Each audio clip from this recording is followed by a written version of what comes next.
So it appears, I don't know if you can see down there, this guy, we've got a broken C-clip retainer, the little groove snapped. So this guy's jerking this way, and there should be a retention spring in there. I can do this, whereas this one's nice and tight, and this one's cocked forward as well, and that's not because it's bent, but it doesn't snap back. I'm going to pull this apart, have a look in there, and I'm going to take the C-clip off of this side here. Go see if I can get another one at Lordco in town here. The assembly off of the top here, and these are our actuators for this cylinder in here that moves the boom in and out like this. Now it's located right down in there. So what happened is the bottom of this one, this is the one that had the play in it, and as you can see it's nice now, just like all the other ones. So on the bottom of this hydraulic shaft, I don't know what's in here, but I'm assuming it's a channel, and this is its resting position right now, and it's not letting any fluid in or out of either of these lines. So there should be a channel in there that's pressurized, and you pull it up, it'll go through here, you push it down, it'll put fluid through here.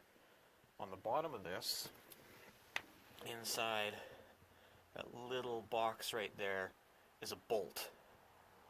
And that bolt had come loose.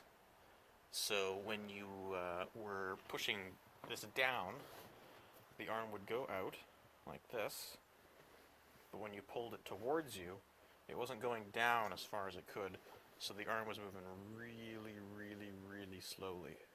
So I have adjusted that, put it back together. I think that that's going to be an ongoing issue. Every once in a while it's going to have to be taken apart and adjusted. Pretty chintzy, but you know, whatever. So now that that's done, I'm going to put everything back together, and I'm going to fire up the tractor, and we're going to test it out.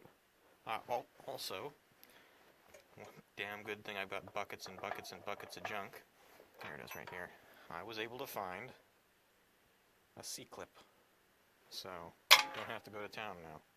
Well, I still do, but not for that anyways.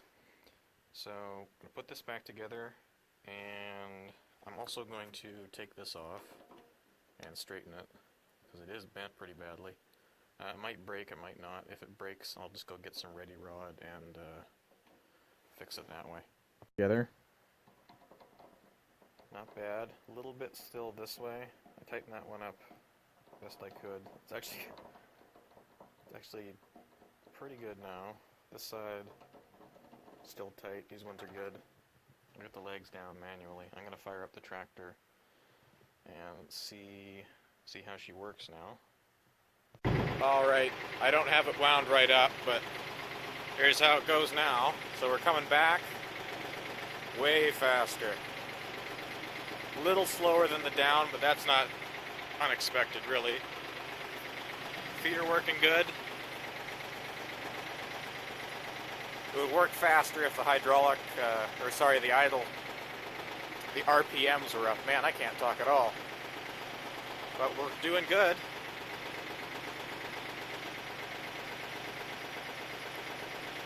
Now I just got to grease everything up, and we'll change the filter and change the fluid, and she'll be good to go.